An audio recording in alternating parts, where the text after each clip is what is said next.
I think if I hear you call me Becky one more time, six-pack, I'm gonna pop your tops. All six of them.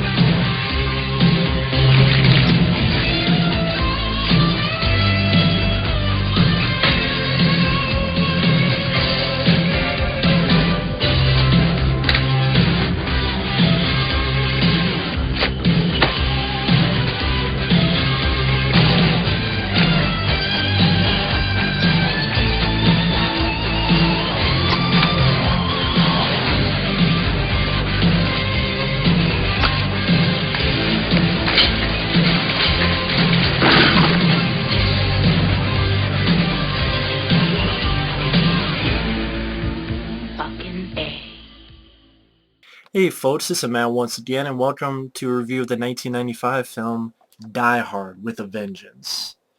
Without a doubt, my second favorite of the franchise. This came out 1995, May 19th, so I think I actually got to see this for my birthday. I don't remember it vividly. Well, I remember seeing the fourth one in theaters vividly, but this one I don't remember vividly in the theaters, just because I was so young. But without a doubt, even after seeing it again, it is my second favorite of the franchise. Now, like I've said before, I've done reviews, but this is my favorite. Fantastic, claustrophobic. Just, I did a review for that. Part 2 is a very solid sequel. Yeah, very capable direction by Rennie Harlan. John McClane is really well played by Bruce Willis once again. The setting, airport, that's something you probably not going to see nowadays. You know, bad guys in an airport with the touchy subject of 9/11 and such. Uh, Bloody icicle through eye sockets, really solid, fun action sequences, the ejector seat, or even the catwalk sequence where Bruce Willis kills Robert Patrick, and then there's a scene where he does like a roll and it's shooting, and then like all this shit's on him, and he has to hit a button, so the conveyor belt will roll the gun to him, and there's a guy chase him, gets him at the nick of time. Colonel Stewart's is a cold, calculated bad guy played by William Sadler. The only problem I had with this film, there was some pacing issues. It's a 2-hour film. Kind of felt that way at times. Like Bonnie Bedelia, William Atherton on the airplane, and I don't know, there's just some scenes that kind of seem like it slowed the film down to me. But still, a very solid sequel. Uh, Now, Die Hard with a Vengeance, very relentlessly paced, very much on par. I would still say this is my favorite Die Hard film, but this is a very close second, Die Hard with a Vengeance. I mean, the title, with a Vengeance, really appropriate. I mean, from the beginning where you Die Hard, with a Vengeance. It was like, holy shit, okay, summer in the city. Pretty. And I like the fact that each film takes place at a different city. Well, at least the first three. You had L.A., you had Washington, D.C., and then you have, I thought it made sense, John McClane back in New York, where he was born. Well, I guess probably born in Jersey, but New York. He was always a New York cop, so why not? In the summertime, it makes a lot of sense. It's a different location. It makes it give a different vibe, so it's not a carbon copy of the sequels. You got John McTiernan coming back from directing. I think Rennie Harlan did a good job with Die Hard 2. It's cool, though, that John McTiernan came back to do the third one. Again, I heard that John McTiernan wanted to do the second film, but he was doing The Hunt for Red October. But John McTiernan comes back, and it's written by Jonathan Hensleigh. If that name sounds familiar, that's the same guy who would direct the Thomas Jane film The Punisher. And he wrote this film, I think it was based on a script called Simon Says. And I think at one time it was supposed to be a Lethal Weapon sequel, the script for this film. Which, that'd be weird wondering how that would play out. This has a Lethal Weapon. Well, I guess it made sense. I guess the Bruce Willis and Samuel L. Jackson would have been like Martin and Riggs and them going across town having to... That would have been fun, actually. I think it would have been a rip-off, but if they did that for Lethal Weapon 4, I think that might have been better. Just, I'm not the biggest fan of Lethal Weapon 4, I mean, but that would have been more interesting, really. But Instead of Lethal Weapon, they made a Die Hard film, which worked well. In a way, a little, not quite, but a little bit what they did with 12 Rounds with John Cena. In a way, 12 Rounds is pretty much a remake of this film, but this is fuck a little better. But anyway, I know there was a couple scripts going around for Die Hard 3. For instance, there was a script to set it on a cruise ship, on a like Caribbean cruise ship. I think Bruce Willis is the one that said no, no. So they took that and they made Speed 2. They pretty much took that script that was, nah, no thanks. They fucking made Speed 2.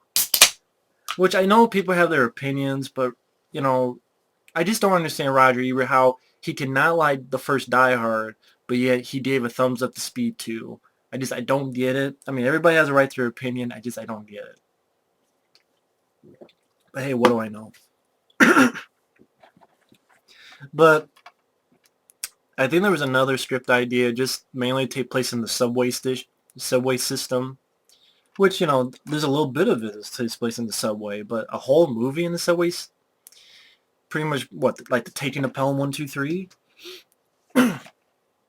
But Die with a Vengeance opens with a blast, with a building get blown up, and basically there's this mad bomber, says he's Simon, so he wants to play Simon Says with Lieutenant McClane.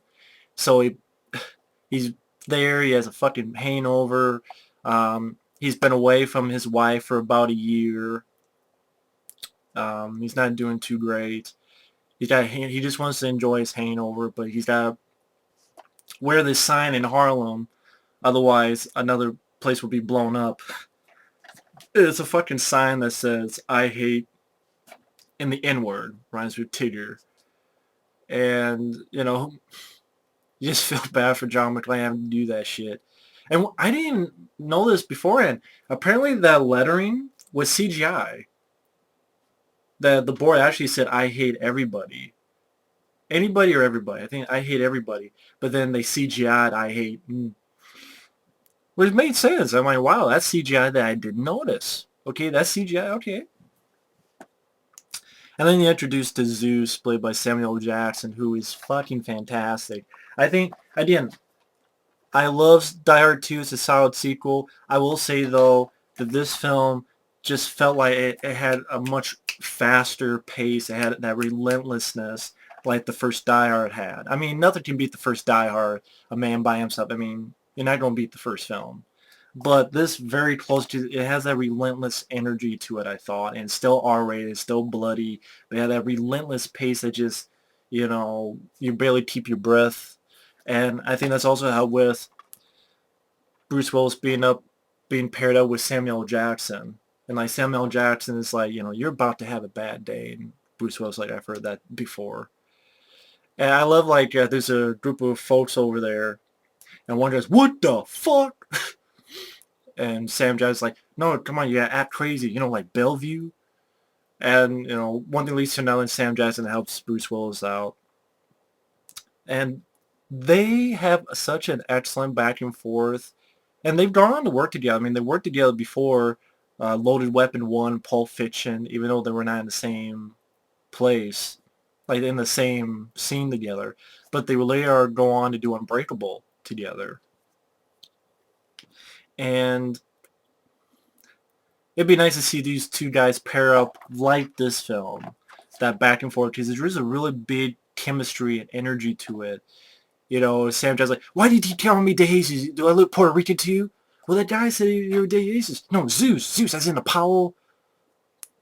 As I'll put a lightning right up your ass, Zeus, all right? I'll show a lightning bolt up your ass, Zeus, all right?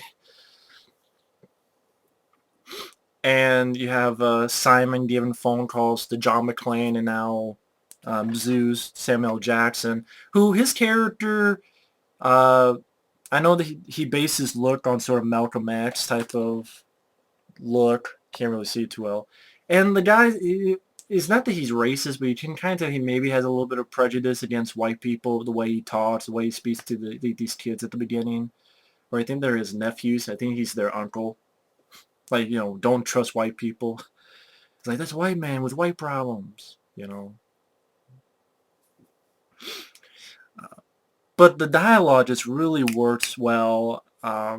Much more, very vibrant, very energetic. Like when Simon is first time talking to Sam Jackson, it's like, you got involved with a well-laid plan. You can you can shove your well-laid plan up your well-laid ass. Click. I thought that was really funny. Or even when Bruce Willis is talking to him, it's like the psychiatrist talking to Bruce Willis, telling him who this Simon may be, about how, he wants to pound on you, he wants to control you. And Bruce Willis like, hey, what, put on a dress and try to fuck me? He's like, the guy's like, no, like, try to kill you. And then when Simon calls back, Bruce Willis picks up and goes, what, I kiss you purse snatching, cross-dressing, what? What was the line of dialogue? Because I thought it was really funny. Probably be best. Just there's so many great lines in this film. Because they just really know how to use the chemistry right and how they pair off with each other. It's definitely alright. Like Sam Jackson is Sam motherfucking Jackson in this film.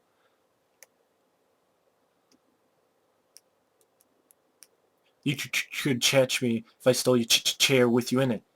And John's making fun. With my chair with me in it?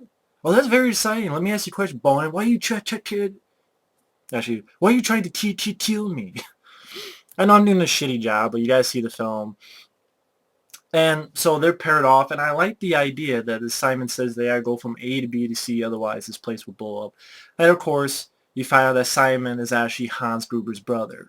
I think Jeremy Irons played this very well. He's my second favorite bad guy behind Hans Gruber. Because in the second film, William Sadler. I like him. He's very cold, calculating. But I guess Hans Gruber, like Alan Rickman, Jeremy Irons, they have a lot of personality to them. So even though they're evil villains, they have some fun with their role as well. They have a little bit of a, not sense of humor, but I don't know, there's just a certain fun vibe to them. They have a personality, I should say. They have a personality, while Sadler, he gets naked. But he's still a good bad guy, but Jeremy Irons just like Alan Rickman, had a big personality. You could buy Jeremy Irons was related to Alan Rickman.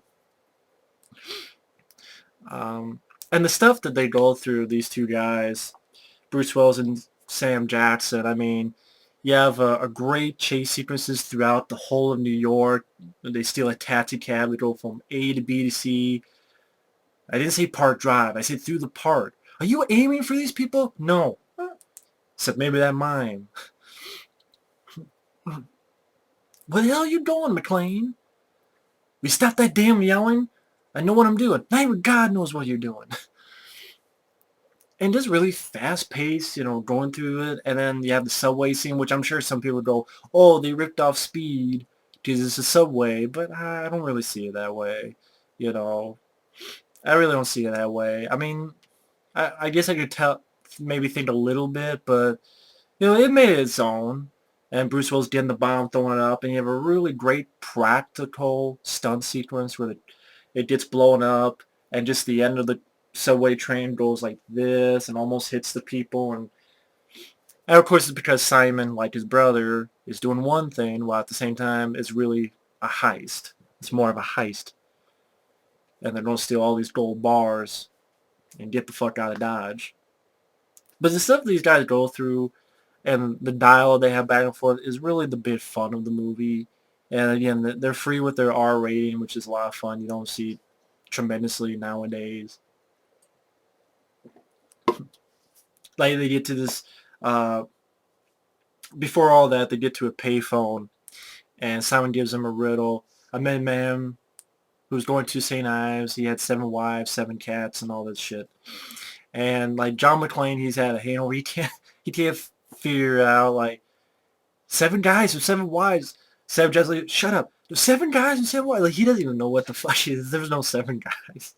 He's like, 7 is 49. Like Sam Jackson's figuring out, and Bruce Willis doesn't. He's like lost. He's completely lost. And they get the phone number, but they realize Sam Jackson's like, wait, this is the guy. It's just one guy. The riddle starts, I met a man going to St. Ives. The wives are doing nothing. Bruce Willis like, what are the wives doing? Sit in the fucking road, going to the moors. How the hell should I? Like, Sam Jackson just getting pissed at him, and it's just the one guy. And Bruce was like, okay, just one guy. Like, they have just a fun back and forth. Later on, there's these jugs, and it's a bomb. And like, it cuts to something, and it cuts back. He's like, fucking, what are you telling me? I told you. If you didn't know, just shut up. It's like, you stupid mother. And Sam Jackson's like, say it. You don't call me, the N-word. You don't call me that, wouldn't you? And Bruce says, no, asshole. How about that? Asshole. You know what? You don't like me because I'm white. No, I don't like you because you don't get me killed. I mean, it's just really great chemistry between these two. It's always fun watching these guys back and forth, and it really brings a solid energy to it. And then you have fun, big action sequences, which are pretty par for the course for the Die Hard films. I mean, whether it be jumping off, in that scene alone in Die Hard, or getting the machine gun, shooting the guy, and then shoot the glass and his feet getting cut up, the ejector seat sequence, or the snowmobile, or this here you had the trying to get to the phone with the taxi cab, the subway system. You have a moment with they realize what's going on, they follow these guys, and they go into the aqueduct. The reason I'm not going step by step with the plot, because if you haven't seen Die Hard with a Vengeance, what the fuck? It's from 1995. It's the Die Hard films. You should fucking see them already. So you have like Bruce Willis goes to the aqueduct, and you have that scene. I like the build-up, because Jeremy Irons says, okay, we're going to drown him, and they blow something up. And I love the build-up, because Bruce Willis gets in this little thing to rise this sort of platform to drive the dump truck through. And you realize something's up. And I love the look, because you go forward and you see like the lights are dimming, or like something's coming. It's like, okay, I don't know how to describe it, but it's like this part's dark, and then this part, like, something's coming. And I like the reaction and getting the dump truck and having to do a 180 and get the fuck out of there, and to a point where he's surfing the truck and grabs like a ladder and rises up and throws it in the air. I love Sam Jackson. You have a hell of a way of flying someone down. And like right after they get, Bruce Willis just can't even catch his breath, John McClane. They get shot at. There's a cool chase. There's a 180, and Bruce Willis will. He flips over, and Bruce Willis, yeah, AAA card. And they find out just really relentless, following. And this whole time, Jeremy Irons has told the cops and the police, everybody, that there's a bomb at a school, and that, John McClane and Sam Jackson need to do what I tell you, or otherwise, this bomb will explode at school. So from time to time, it goes back to these people looking for the bomb in the school, but it didn't bother me. Like, when it went back and forth in Die Hard 2, the pace bothered me a little bit, but here it didn't. I mean, it's still a 2-hour film. But I guess because even when it went back, it was still like they were in motion, doing something, looking. I like the supporting characters. Like, the supporting characters in here, I like John Amos, even though he became the bad guy. I like Art Evans. But like Dennis Franz and the lead controller guy, they're okay. But here it's like the cops, like Bruce Willis, his cops, his buddies on the force. They seem like more colorful characters. I want to get the actors' names. Like you have Graham Greene, I really liked him. Colleen Camp, Larry Bridgman. I think Larry Bridgman was the head of Bruce Willis. He's the Inspector Walter Cobb, the head of McClane's police unit. I really liked him. I thought he did a good job. Very likable cast of characters. I did say one time Lawrence Fishburne was actually offered the role that Samuel L. Jackson was going to do, but he turned it down. So, Lawrence Fishburne would have been interesting, but I'm glad Sam Jackson got it because he, you know, definitely made it his own. It's without a doubt one of my favorite Sam Jackson performances. Maybe my favorite. I mean, I have to think about it a little bit more. But just hellaciously fun and fast-paced and great energy. Fun bad guy Jeremy Irons, and he has like this female who's like, she never talks, but you know, like she fucks up this guy like no problem at all. Just his neck and here and here, and Jeremy Irons even has to stop. He's like, I think he's dead already. Just going, just not stopping.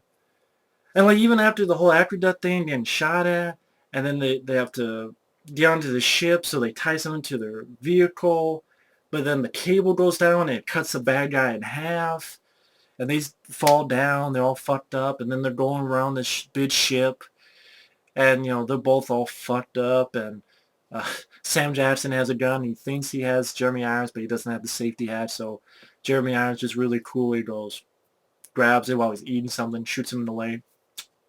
That works, you know. John McClane gets to fight with this guy who he calls Lurch. Big motherfucker.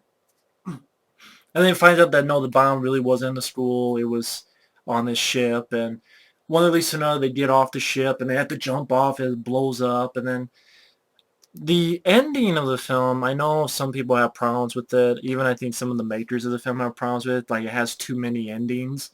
I don't really feel that way. And if that's the case, then fine. I'm pretty much fine with that because it's fun. I like it better than the alternate ending because the alternate ending in this film is it's on the DVD too. It really, to me, really fucking seems out of place. Like this was really an ending they were going for. The alternate ending, that is, where it's like time later, Jeremy Irons got away with it. And Bruce Willis's character, he's off the force. He's been kicked out. I think the FBI took his pension away, and now he's like psychologically tweaked. So he goes to this place where Jeremy Irons, and he has a game of McClane says. He has like a type of rocket launcher, but has no sight. So he turns like almost like a Russian roulette, so you don't know who fired, which fires. Like there's no aiming thing, so either it's like a Russian roulette with a fucking rocket launcher, pretty much grenade launcher, whatever the hell you want to call it. And he's like asking questions to Jeremy Irons, and when I think the last question is, actually let me just find it. It's right here. Yeah, let me just find it so I'm not fucking it up. Let me see. Well, the question is,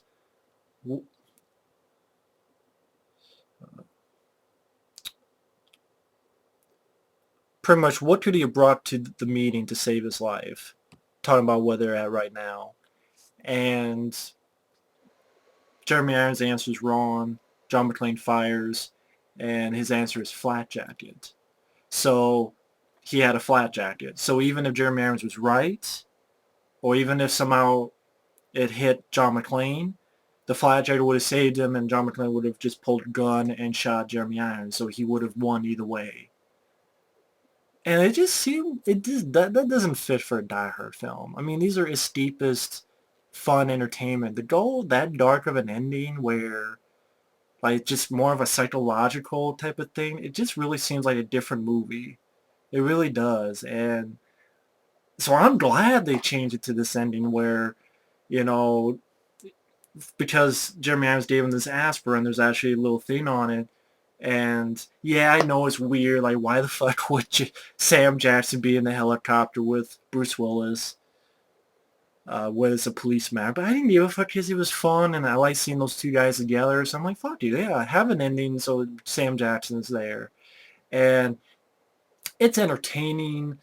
They go get on Jeremy Irons and his woman trying to fuck, and you know they're getting shot at.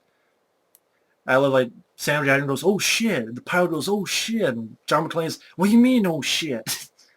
And the helicopters land, and then Bruce, just like the first film, he has 2 bullets left. And, you know, it's really great where Jeremy Irons is in a helicopter with a machine gun, and Bruce Willis sees someone, shoots it, this thing falls, they try to get away, and the helicopter hits this thing and it explodes, and then that's where you get yippee-ki-yay, motherfucker. And then even Bruce Willis and John McClane even then have a fun back and forth. They should call fire department now. Fuck 'em, let them cook. And I mean, there's so many lines. I could spend a whole hour just talking about lines in this movie. It is very fun, very entertaining, and even then, I would miss some really good lines of dialogue in this film. You know, when he kills the bad guys in Africa, and he calls Simon's like, "Nils is dead." I repeat, Nils is dead, fuckhead. Or even the scene where I didn't even mention where there's a scene where he goes in an elevator and he finds out that one of them has a shield that was a friend of his had. And just really bloody, shooting the shit out of him, put the gun down, does like this, shoots him, big ol' fucking bloody right on his face. And I know there's some logical issues, like at the end, why in the helicopter do they bring Samuel Jackson? Also, I understand why the bars of gold, that would not, I repeat, not happen because they're so heavy. Those dump trucks would not be able to hold that much gold. 14 dump trucks, that's how the bad guys are getting the gold out. You put that much gold that they have in there, the truck would not move. It would be so damn heavy, the truck could not move anywhere. So yeah, there are some logical issues, but, you know, it didn't bother me too much. What makes the film work is a very great performance by Bruce Willis as John McClane. Very fast, funny, engaging, back and forth between Bruce Willis and Samuel L. Jackson. Like even during that whole thing when they're talking on the phone and they're doing that Amanda St. Ives riddle, and Sam Jackson's like, "Come on, what do you say? Sack with 7 sacks?" Sam Jackson's like, "What the fuck? Did you hear what he said?" "No, I'm having a bad fucking hangover. That's what's going on." Just see the film, you know what I'm talking about. I mean, I know I've gone on for about half an hour on this film, but it deserves it because, not, you know, Die with a Vengeance is a very fun. After the first Die Hard, this is the highest rated on IMDb with about 7.5. It deserves as high rating as it can get.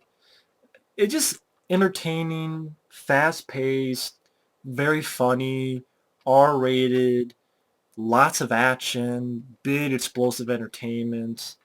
Uh,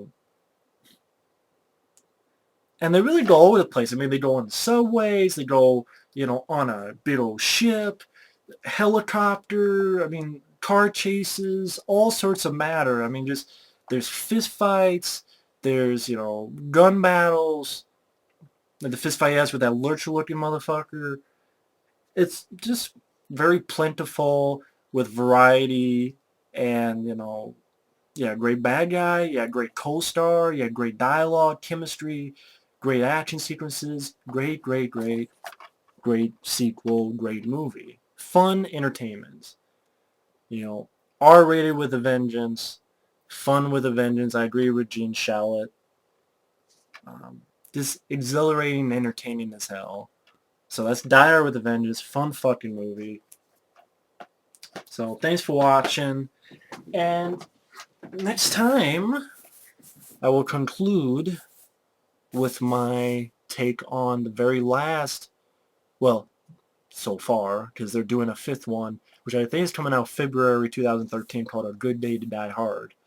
But the 4th film, Live Free or Die Hard. I know that's totally Jack Bauer, right? But John McClane did it first. So that's why I don't care. People are like, oh, it's like Jack Bauer. Well, John McClane did it first, so duh. Anyway, thanks for watching and take care. Later.